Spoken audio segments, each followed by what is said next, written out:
دیکھتا. کیوں؟ اس روشنی میں بھی اتنا ظرف نہیں ہے کہ اس کو برداشت کر سکے. کیوں؟ دوسری بات علماء کرام پیش کرتے ہیں کہ سایہ زمین پہ گرے گا، پاؤں آئے گا، وہ بات اور ہے. ظرف ہی نہیں تھا اس نور میں کہ وہ اس کو برداشت کر لے. بیچ میں پردہ رکھا، اس نے بھی پردہ رکھا. وہ بحیرہ راہ پہچان گیا تو رسول کے چہرے سے نور نکلتا تھا. اب اقصیٰ نے جو دیکھا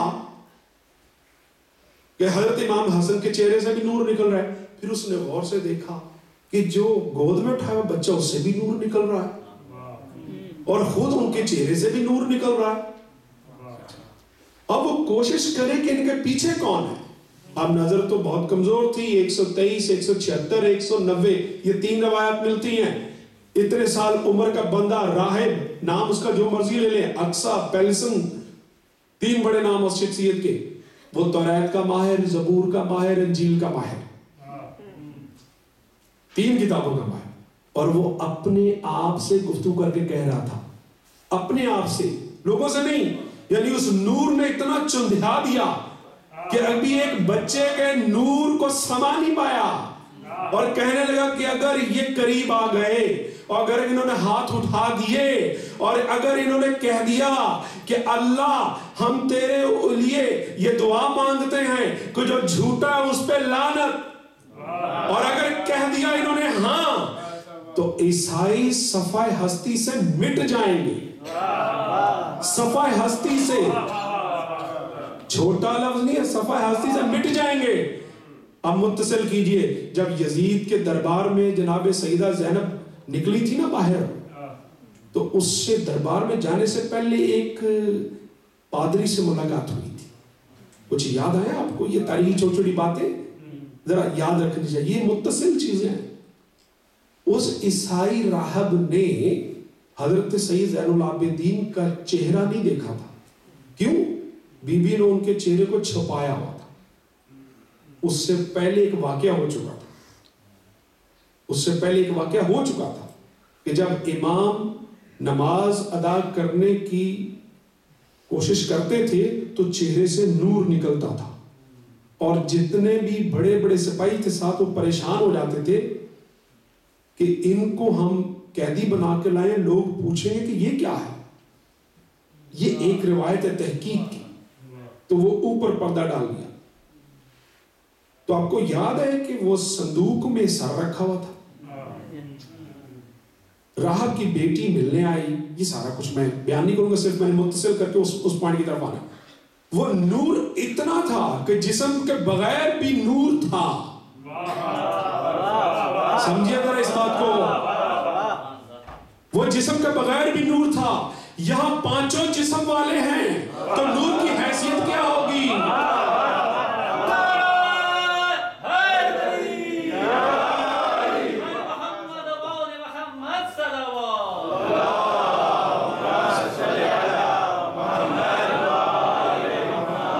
اللہ آپ کو سلامت رکھے. ہر شب جمعہ کو آپ سورہ یاسین کی تلاوت کرتے ہیں، دل ہے قرآن کا. اچھا، کبھی کسی سورہ کو اللہ نے دماغ بھی کہا ہے؟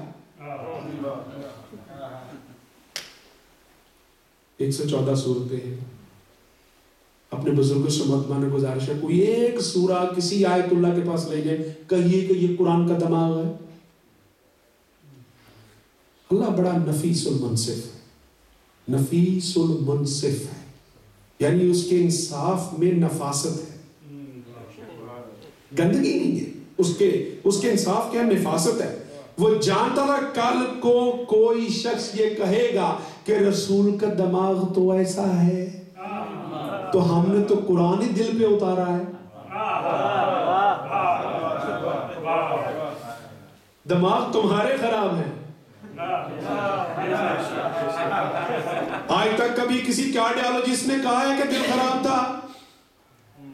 سرجری کے بعد بھی وہ کہتا ہے شریانیں ادھر ادھر ہو گئی تھی. ٹھیک ہے، رسول نے کہا تھا کہ یہ دل پہ اترا. ٹھیک، یہ دل پہ اترا. اور دل پہ اتارنے کی وجہ کیا تھی؟ کہ تاکہ یہ اللہ نے ایک انصاف بنا کے رکھا ہوا ہے کائنات پوری میں. یہ تو ہے، میں یہ کروں گا، تو یہ کرے گا، میں یہ کروں گا، کیونکہ یہ میرے ہیں اور میں ان سے پہچانا جاتا ہوں. اگر ان میں کوئی نقص نکلا تو لوگ کہیں گے تیرا رب بھی ایسا ہے کہ تیرا رب بھی ایسا ہے، اگر ان میں کوئی نقص نکلا. اسی لیے آپ کے چھٹے امام نے سورہ یاسین کے متعلق فرمایا یہ قرآن کا دل ہے. کیا تم نے وہ آیت نہیں پڑھی وَكُلَّ شَيْءٍ أَحْصَيْنَاهُ فِي إِمَامٍ مُبِينٍ کہ ہم نے ہر چیز کو اپنے امام مبین کے کنٹرول میں دے دیا. اب جاؤ جا کے پہچانو، تم ڈھونڈ کے لاؤ، خلیفہ بنا لیا بنا لو، امام بنا کے دکھاؤ. امام وہ عیسائی وہ رب یہ کہہ رہا تھا کہ میں نے دیکھا کہ وہ سارے کے سارے مبین تھے. اب لفظ مبین سمجھ میں آیا؟ وہ سارے کے سارے مبین تھے. اگر وہ آج کہہ دیتے تو عیسائی صفحہ ہستی سے مٹ جاتے. تو یہ جب بات ساری آپ نے سن لی ہوئی آگے، اس بحث میں جانا نہیں ہے. میں جب یہاں پر آیا یقین کیجئے مجھے بہت خوشی، میرا پہلا موقع. I was so pleased. Everything is very well organized. بلکہ میں پریشان ہو گیا کہ میں سجدے کا دیکھ رہا تھا کہ میں کدھر جاؤں. اس سے اندازہ لگائیں میری جہالت اپنے عروج پہ. سمجھیے اس بات کہ میری جہالت اپنے عروج پہ ہے. عروج پہ ہے نا، میری جہالت اپنے عروج پہ ہے کہ سامنے بڑی چیز نظر نہیں آ رہی. یہی حالت تھی، آئمہ موجود تھے، لوگوں کو نظر نہیں آتے تھے. یہی وجہ تھی، یہی وجہ تھی. تو اللہ رب العزت ہمیں اس ہستی کے صدقے میں ان کو سمجھنے کی توفیق بھی دے. اور یہ آخری نقطہ اور پھر میں آپ سے دعا لوں گا. یہ نتیجہ میں نے کہا تھا میں آپ کو دوں گا. اے اللہ تو پاک رکھ، یہ میرے سنی بھائیوں کا ترجمہ ہے کیونکہ بلا ایسی ہے. ویسے عربی گرامر میں تو ایسے نہیں ہے نا. انما یرید اللہ، اے اللہ تو انہیں پاک رکھ. جس نے رکھا ہی پاک ہو وہ پاک کیا رکھے گا؟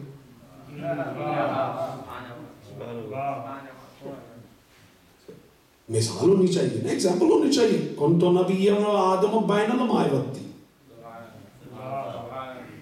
ابھی آدم مٹی اور پانی میں تھے، میں تب بھی تھا. تو پہلا انسان وہ جس کا وجود مٹی اور پانی سے منسلک ہوا اس کو ابو البشر کہتے ہیں. اس سے پہلے تو پانی اور مٹی تھا ہی نہیں. اگر تھا تو صرف نور ہی تھا. تو اگر نور ہی تھا تو مانو. پھر مانتے کیوں نہیں؟ بس ماننا نہیں ہے. بس یہ نہ ماننا جو ہے اس کو ایروگنس کہتے ہیں، اس کو شیطان رجیم کی سنت کہتے ہیں. نہ ماننا. یہ رسول خدا کی رسالت کے اوپر اعتراض انہوں نے بعد میں کیا تھا. یہ میں تھوڑا سا ہسٹری میں کلیریفائی کر دوں. جیوز اور کرسچنز نے they went against Prophet sallallahu alaihi wasallam that Prophet Muhammad is not the last prophet. Jesus is the best one. He is declared to be the son of Allah. And Moses, the followers of Moses, David alayhi salatu wasalam or Isaac alayhi salatu wasalam means Ishaq. They used to be known as the Jews. میں تھوڑا سا English میں اس لیے کہہ رہا ہوں کہ یہ بچوں کو بھی پتا چلے، ساتھ ساتھ ناراض مت ہوئیے گا. ٹھیک، دونوں طرفین نے رسول خدا کی نبوت و رسالت پر اعتراض نہیں کیا. میں آپ کو 100% صحیح کہہ رہا ہوں. اعتراض کس وقت کیا؟ جب رسول نے کہا کہ عیسیٰ اللہ کا بیٹا نہیں ہے اور موسیٰ کے بعد اور رسول ہیں. اس کے بعد اعتراض ہوا کہ رسول یہ محمد جو ہے یہ سچا رسول نہیں ہے. اس سے پہلے اعتراض نہیں ہوا. اس سے پہلے مان رہے تھے کہ یہ رسول ہے. کیوں؟ توریت میں ذکر ہے، آج بھی ہے، بائبل میں بھی ہے. اور یہ بات مانی بھی انہوں نے، نجران نے. اس نے اب دیکھیں یہ علماء کرام 3 بڑے اسکالرز ان کے چلے. میں اسکالرز کا تھوڑا سا تعارف کروا دوں ورنہ مزہ نہیں ہے. آپ یزید کو صرف اتنا ہی جانتے ہیں نا کہ وہ قاتل امام حسین ہے. کبھی زندگی میں موقع ملا تو اس کی تعریفی خدمات بھی بیان کروں گا، وہ کس چیز کا ماہر تھا. جب تک کسی کی کیپیسٹی کا پتہ نہ چلے اگلے کی ایبلٹی کا پتہ نہیں چلتا. ابو جہل کو اس لیے ابو جہل نہیں کہتے کہ وہ رسول کے لیے بد دعا کرتا تھا. بہت بڑا اسکالر تھا سر، بہت بڑا اسکالر تھا. اسکالر تھا تو چیلنج کرتا تھا نا. بس یہی بات اس چیز کی دلیل ہے کہ رسول کو چیلنج کرنے والا عرب میں کوئی نہیں تھا. تو ابو جہل جو آیا تو کچھ تو تھا نا اس کے پاس, کچھ تو تھا نا. 3 بڑے شخصیات چل گئے, اکیس, ٹیربنس اور پلورلس. یہ 3 شخصیات چلیں رسول خدا سے مناظرہ کرنے, مباہلہ کرنے. ویسے عربی میں اس کو مجادلہ کہیں تو بڑا اچھا لفظ ہے, کیونکہ بلا ایسے ہی نہیں. مجادلہ یہ بھی ایک لڑائی ہوتی ہے, علم کی لڑائی. یہ علم کی لڑائی تھی. یہ شخصیات آئے, زرق برق لباس پہنا, سارا کچھ پہنا, آئے رسول خدا کے پاس. مسجد میں بیٹھے تھے سرکار, ممبر پر بیٹھے تھے. یہ آئے, پوچھا, آگے سیدھا سلام عرض کیا, رسول نے منہ پھیر. اب وہ میرے سنی بھائی کہاں جو کہتے ہیں رحمت للعالمین ہے, لیکن میں تو انہی کی کتاب سے پڑھ رہا ہوں. کہتے جی وہ تو بہت بڑے رحمت للعالمین ہے, انہوں نے تو کبھی ایسا کام نہیں کیا. تو میں تو ابھی کہہ رہا ہوں, ریکارڈ بھی ہو رہا ہے. انہوں نے منہ پھیر لیا. اچھا, سلام کرنا واجب نہیں ہے, جواب دینا واجب ہے. بانی شریعت اس اصول سے بھول گیا. کچھ تو سمجھیے, کوئی راز ہے اس میں. یہ شریعت صرف کھلونے کا نام نہیں ہے, شریعت کی روح کو سمجھیے. بانی شریعت نے منہ پھیر لیا, کھڑے رہے, یہاں تک نہیں کہا بیٹھ جاؤ. اب رسول کا انداز دیکھا تو اصحاب ڈر گئے. کچھ تو وہ تھے جو جنگوں سے ڈرے ہوئے تھے, کچھ وہ تھے جو آوازوں سے ڈر جاتے تھے, کچھ گھر سے نہیں نکلتے کہ جنگ ہے, مولا پیٹ میں درد ہو گئے, اماں بیمار ہے. اس طرح کے صحابی بھی تھے. کبھی موقع ملا تو تاریخ صحابہ بھی پڑھیں گے. ہم نے تو صرف 4-5 ہی نام جانے ہیں نا. وہ چلے گئے, کھڑے رہے, چلے گئے, باہر نکلے, زرق برق لباس. سامنے میرے بھائیوں کے بہت اچھے اسکالر حضرت سیدنا عبد الرحمن بن عوف وہ ملے. انہوں نے کہا کہ رسول تو خلق عظیم کے مالک ہیں, وہ تو ایسا کر نہیں سکتے, لیکن یہ راز ہے, معلوم نہیں یہ کیا بات ہے. تھوڑی دور آگے گئے تو دوسرے صاحب مل گئے, نمبر 2. انہوں نے کہا جی میری تو وہم و گمان میں بھی نہیں ہے, ہم تو ابھی تازہ مسلمان ہوئے ہیں خود. یہ قبلہ مودودی صاحب کا جملہ ہے, میں مذاق نہیں کر رہا. انہوں نے کہا کہ حضرت عمر فاروق نے کہا کہ ہم تو تازہ مسلمان ہوئے ہیں, ہمیں تو خود نہیں پتا. ٹھیک ہے علی بھائی, میں آپ کا ٹائم زیادہ لے گیا ہوں. تو وہ چلے, وہ پریشان ہو گئے. اچھا, اب ملے وہ جن کو وراثت میں نہیں تحقیق سے ایمان ملا. وہ آئے, ان سے ملاقات ہوئی, ان سے حضرت فارسی سے تحقیق سے ایمان لائے, وراثت میں نہیں, تحقیق سے ایمان لائے. تحقیق سے کہا دیکھو یہ تو میں جانتا ہوں کہ رسول خلق عظیم کے مالک ہے, اور یہ بھی میں جانتا ہوں کہ وہ کوئی غیر شرعی کام نہیں کرتے. دیکھیے اندر کیا سوچ رہے تھے, اور وہ صحابی باہر کیا کہہ رہا ہے. اور میں یہ بھی جانتا ہوں کہ کائنات میں ان سے بڑا مہمان نواز کوئی نہیں, اور میں یہ بھی جانتا ہوں کہ یہ کوئی کام اللہ کی مرضی کے بغیر نہیں کرتے. چاروں چیزیں کلیئر ہو گئی. اب وہ جو سوچ رہے تھے نا کہ یہ ان کا اللہ ایسا ہے, یہ اللہ نے ایسے کہہ دیا, تو پھر کہاں جائیں. انہوں نے کہا ایک ایسا ہے,